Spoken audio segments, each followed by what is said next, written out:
The ichimuko kinko hayo indicator was created in 1930s Japan.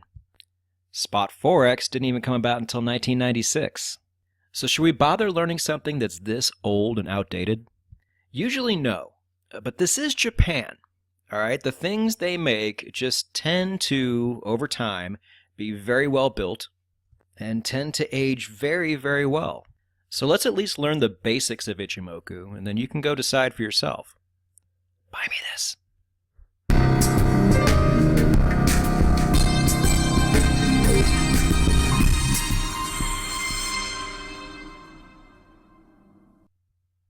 After hundreds of requests, and I mean it literally hundreds, we are finally here, traders.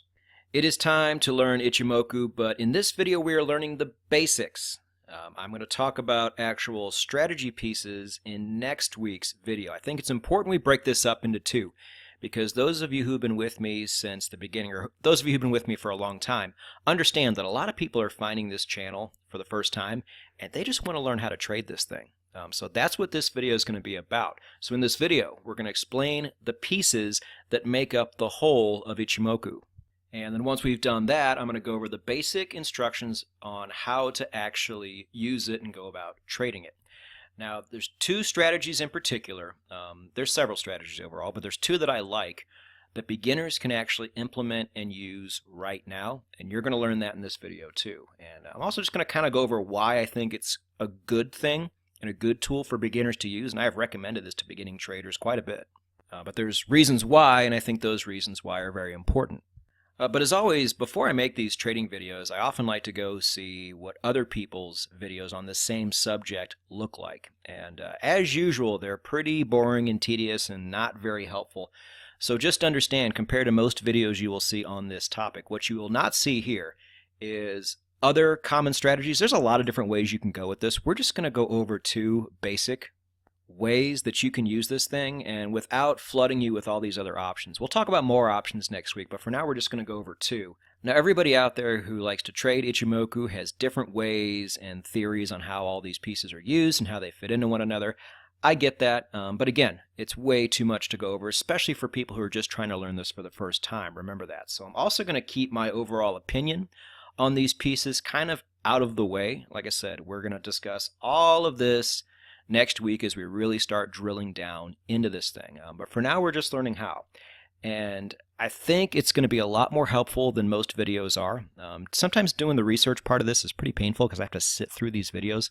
They're way too long. A lot of these are over an hour long to learn something that doesn't need an hour's worth of your time. But they go over dumb stuff. They go over parts that don't mean anything in the end, such as like the history behind it, what all the Japanese translations mean for the lines and how all these lines are calculated. Who cares? It means nothing in the end. Most people coming here to watch a video to learn how to trade ichimoku are doing it because they want to have success in Forex and make money. And at No Nonsense Forex, because it's no nonsense Forex, these are the things we focus on. So I think you're going to like what you see, and as always, we're going to break it down into smaller pieces to make this whole thing so much easier to digest and understand, so you can just hit the ground running once this video is over and start trading it right now if you wanted to. So let's begin. Now, there are 5 main pieces, I would say, to this overall system, and we're going to go over them now and kind of group them into their own little categories. So the first category is the moving average crossover part. This is where entries are made. All right. I don't know if they're really considered moving averages or not. They don't move smoothly like moving averages tend to do. They're a little jerkier. But just think of this as a moving average crossover, because when they cross, that is the system telling you to enter. Now you have the Tenkan-san, which is the one that moves faster, and you have the Kijin-sen, which is the one that moves slower. Once we get to the chart, you're going to see exactly how these play. But just know, every time I say Tenkan, I mean the fast-moving average. Every time I say the Kijin, I mean the slower of the two. All right, then you move on down to the cloud. The Senku span A and B are the two lines that make the cloud. The lines on their own are not very significant. It's really the cloud that you want to pay attention to when using this system. And what the cloud does is it is there to say whether we are allowed or not allowed to trade in the first place. That is the main purpose of the cloud being there. And if you just think of it in those terms, this whole process becomes a lot easier. People really try to overcomplicate this, and it's just a cloud on a screen, and if price sits above it, you're looking for longs, and if price sits below it, you're looking for shorts. That's really all you have to worry about. And then there's this other piece that some people use and some people don't even bother with. And whether or not you use it is really up to you. It's called the ichimuko span, I guess. I don't even know if I'm saying it right. But it's kind of the wild card. People either really nerd out and try to find all these different ways they can utilize it, or they just say, you know what, that line is pretty useless in the grand scheme of things. I'm just not going to use it at all because I'm better off that way. So that decision is ultimately up to you, but we are going to talk about it and show how it does factor in if you choose to use it yourself. So just to make things super easy, we're actually going to start with the cloud, just so you can see what that looks like and what its main purpose is. I'm going to show you what it looks like on a chart, and then we'll actually go to another slide where you can take notes if you like. So this is the Euro-Dollar daily chart on MT4, which is the charting software that we use here at No Nonsense Forex. Now the problem is, if I were to just put the whole ichimuko up on my chart on MT4, it looks awful and very confusing when you're trying to teach somebody this for the first time. So we're just going to break this up into pieces, and by doing that it should be a lot easier to follow along. So let's just keep the cloud on. And as you can see, price is inside the cloud. So if you were getting a signal to go long or short, you still would not take it more often than not, because when it's inside the cloud, that means there's some indecision going on here, and you should probably wait until things are a bit more definitive. This is one of the really good things ichimuko does. It prevents you from taking trades that are not high probability trades to take. And as a beginner, that is so crucial, because when we first start trading, we want to take everything. But as a beginner, we have no money management, no disciplinary skills, so taking every trade is a really, really bad idea. So what this does, at least, is attempts to keep you in trades that are only going with the overall trend. And the Kumo Cloud, as you see here, is one of the biggest tools that helps you do that. That is its main reason for existing. There are other ways to use the cloud to trade. We'll go over that in next week's video. But for now, just understand its purpose here. You're going to notice it does change colors from positive to negative. That is some other stuff that I don't think works very well, but we will again talk about that later. Just use this as a beacon and say if price is below it, I'm taking shorts. If price is above it, I'm only taking longs. Those are the rules. That's that. So if we move to the dollar-yen daily chart, it's way below the cloud.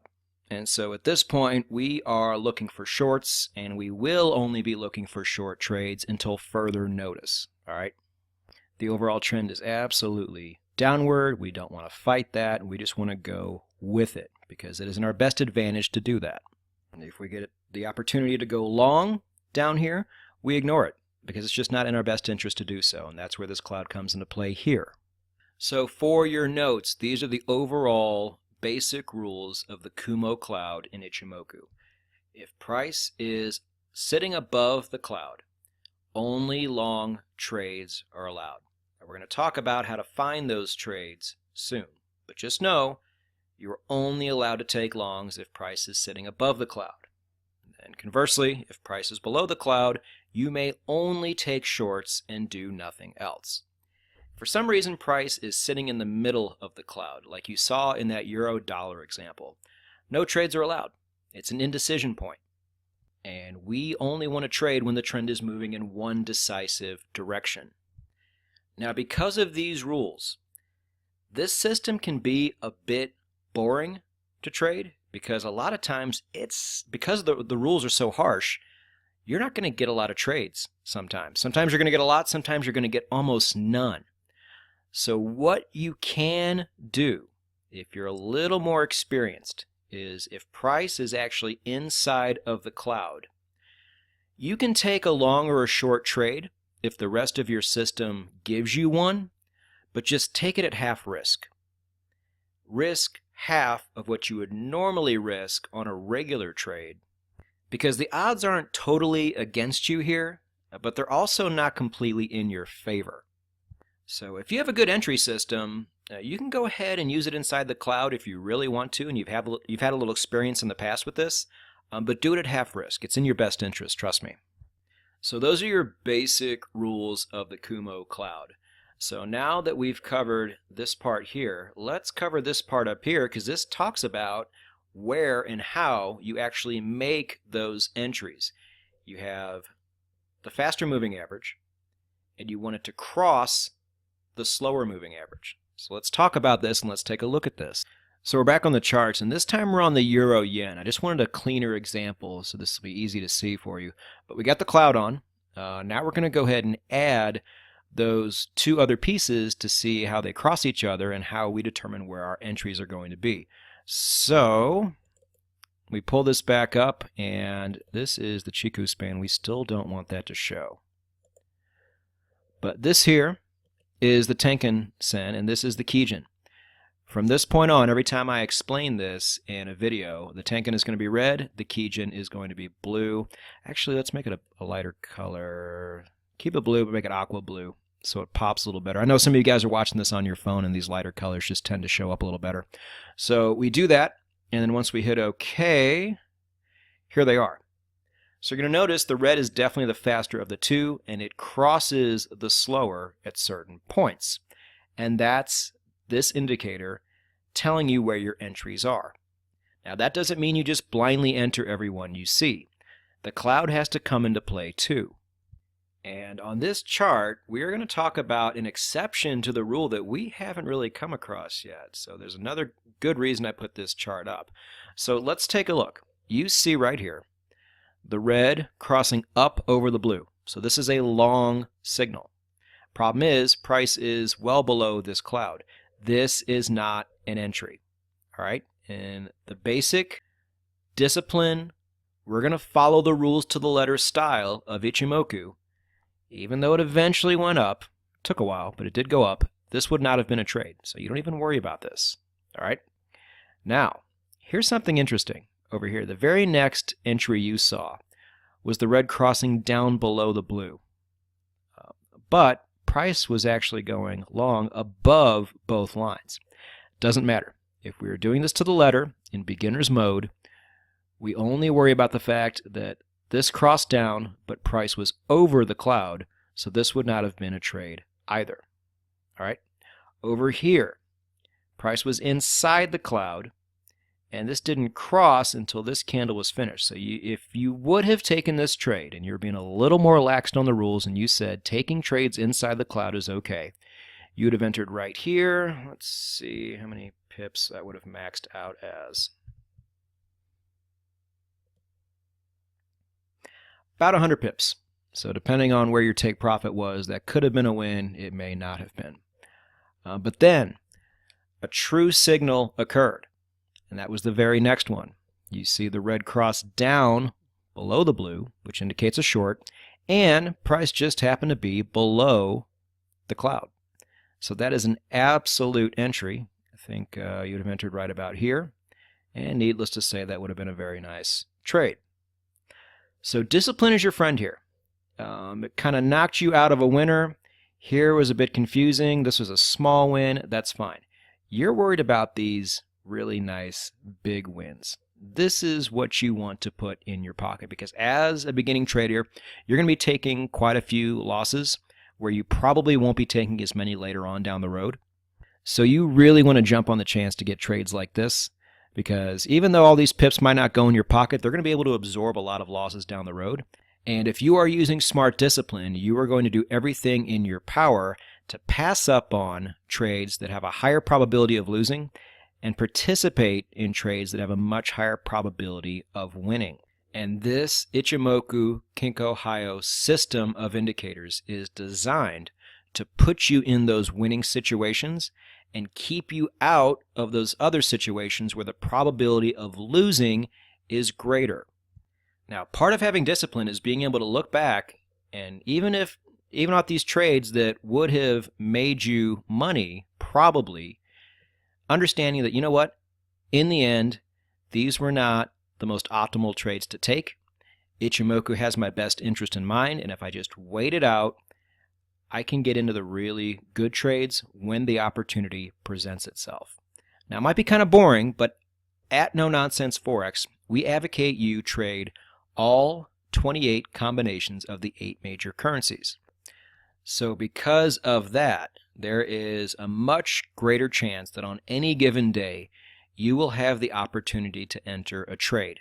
And if you're using the daily chart, which we also recommend you do because there are so many benefits to that. I'm going to put the reasons why. I did a podcast on each of those reasons. I'm going to put them down in the description if you want to look at those later. But if you use the daily chart and you trade 28 pairs, even if you don't get a trade entry, it's probably just going to be a matter of 1 or 2 days down the road until you actually get one.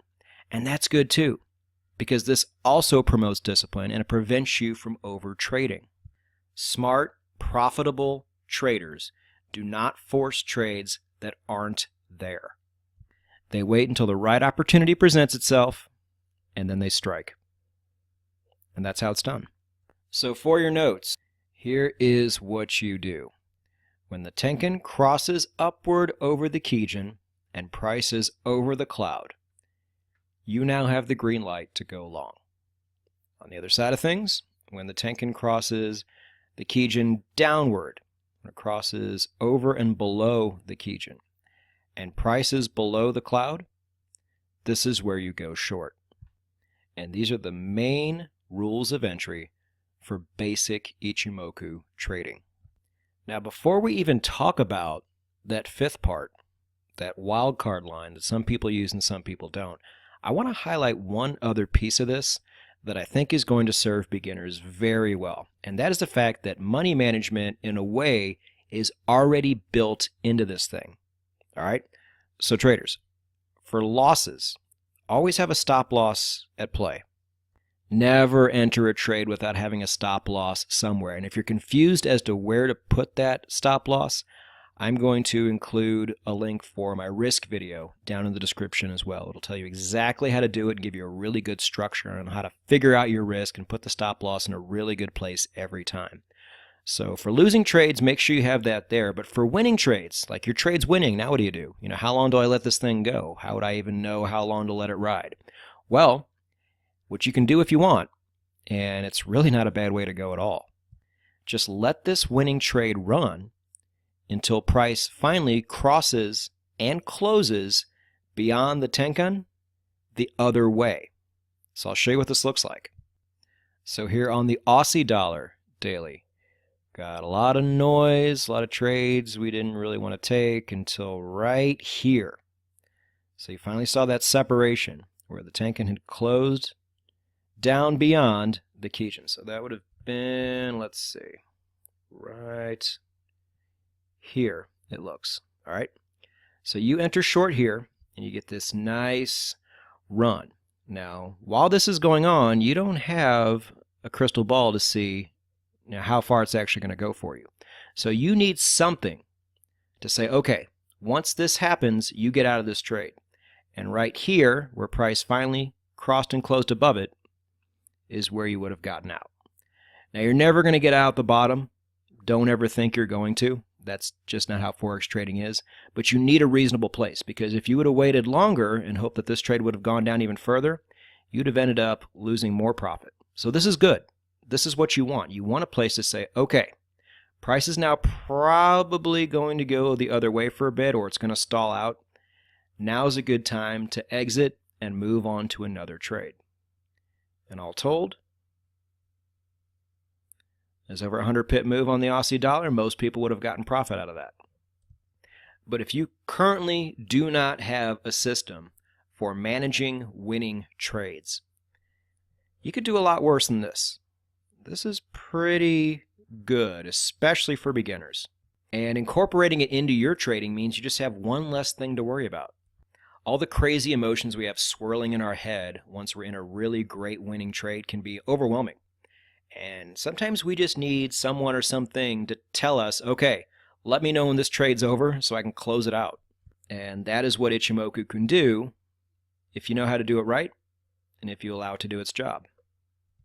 So moving on, let's talk about that wild Chico span.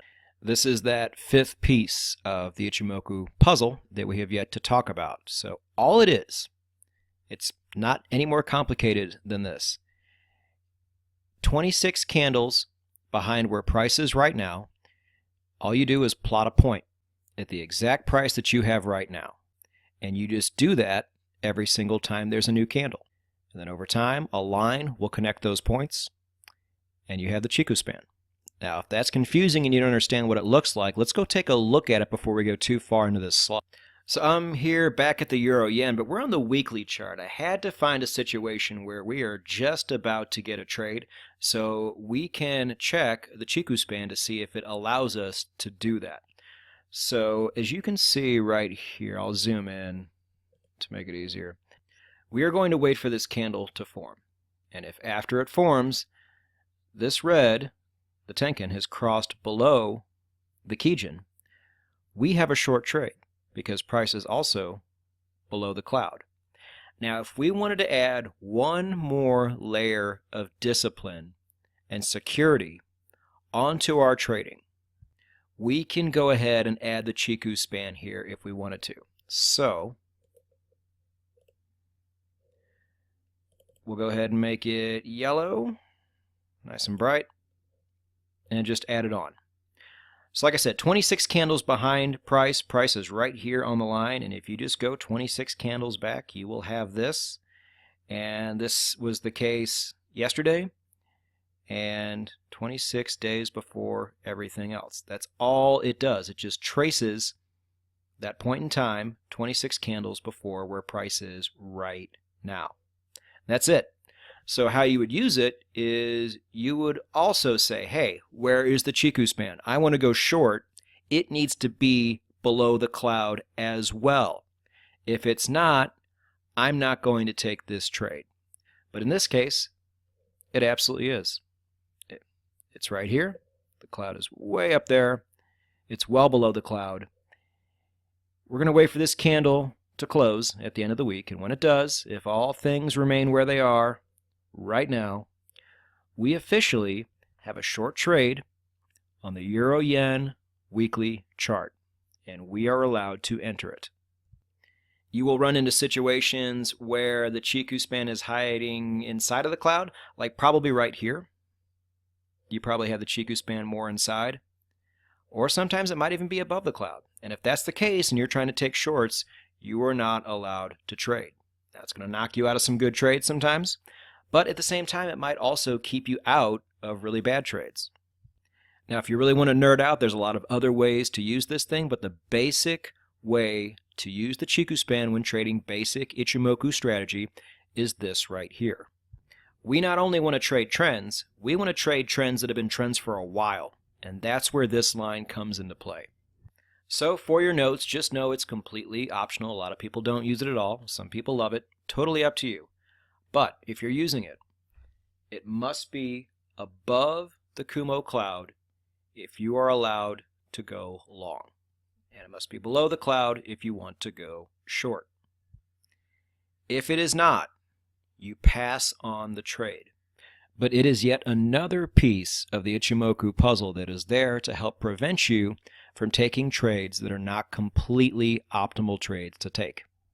All right, so now you know the pieces. Now you know their main intention, and you have a basic strategy set up. And this strategy really is great for beginners. It has everything. It shows you how to enter trades. It even has some built-in money management and a lot of discipline already built in to one overall system. And really the big piece there for me is the discipline piece. People don't even know. You could have the best system ever created. If you don't have discipline in your trading, it doesn't matter how good that system is. And beginners almost never have it. And this thing forces you to only take certain trades. And I think that is the best part about it overall. It eliminates that temptation to use other tools as well. Ichimoku traders typically just trade Ichimoku. And one of the benefits of that is it eliminates all the noise of all the other possible tools out there you can use. And in doing so, it just gets you used to trading. It gets you used to looking for entries. It gets you used to passing on trades that are not in your best interest. And by doing this and having this already figured out for you, you can more focus on how to enter a trade on your platform, how to manage a trade, all those little things that you don't want to be fumbling with down the road. Now, is trading basic ichimoku strategy going to get you to the promised land someday? No. I would be shocked if there's anybody out there trading at a pro level that is trading this way. However, most beginning Forex traders are complete toast before they even start because they're so all over the place. They never learn how to stay in the pocket and just trade something that makes sense and that already has money management and discipline tools built into it. This is a great way to start trading. And if you do this right and you don't deviate from it, you should see results. But one thing I want to make sure you do when you are starting this out, set the rules you want to follow. Are you going to use the Chiku span? Are you going to trade when price is in the cloud? How are you going to approach this? You set these rules early on and you stick with them. Don't all of a sudden loosen up on your standards because you're bored and you want to take a trade just for the hell of it. There's no way to know how good your trading can be in this system if you start doing things like that. So have rules, stick with them, and track your progress. Do this for a while. See how it turns out. It might turn out great for all I know. I mean, I don't know anybody who's trading basic strategy who's doing really well, but there's millions and millions of traders out there. I don't know all of them. I only know a small fraction, and that's not a great sample size. So if this way of trading is something you want to try, and I think if you're a beginning trader, you certainly should, give it a go. Just do it the right way so you can actually see what real results look like here. All right, so in conclusion, I do like this for brand new traders, but there are so many other approaches to this style of trading. I know there's people watching this video right now that are screaming because there's so many other things that I'm leaving out. I'm going to get to those in the next video, and I'm still not going to be able to touch them all because there's a lot of different avenues you can take here. But when you're starting out, keeping it simple and basic is absolutely the way to go. And then afterwards, if you still like the Ichimoku style of trading, you can branch out into different methods. And just know there are many different methods, and a lot of those methods are a lot better than the overall basic strategy. But if you start jumping into those too soon, it's going to mess you up. So start trading basic strategy. And in the very next video it's June 5th, 2019. So if you're watching this in the future, chances are I have the second part of this Ichimoku series already finished that talks about some of the other approaches and the approach that I personally like myself. And I will put the link down below in the description and also on the end screen of this video so you can just go straight to it. But if that video interests you and you liked the way I explain this, you should subscribe and hit the bell. I mean, this is a really great channel to follow. You will notice that I break things down very differently than most other channels do, and thousands of traders all over the world really like this approach. This channel went from 55 subscribers to over 85,000 subscribers in less than a year. That is no accident. I cover just about every topic there is to cover, and I will also put the beginner's video down below to where even if you're a beginning Forex trader or not, that video will show you how to best navigate this entire channel, because as I'm making this right now, there are almost over 100 videos already on it. So order is pretty important, and that's what that video does. But either way, traders, I hope this was helpful, and if you're already beyond this point, that it was at least enjoyable. And the really hardcore stuff is coming next week, so stick around for that. And in the meantime, go get it.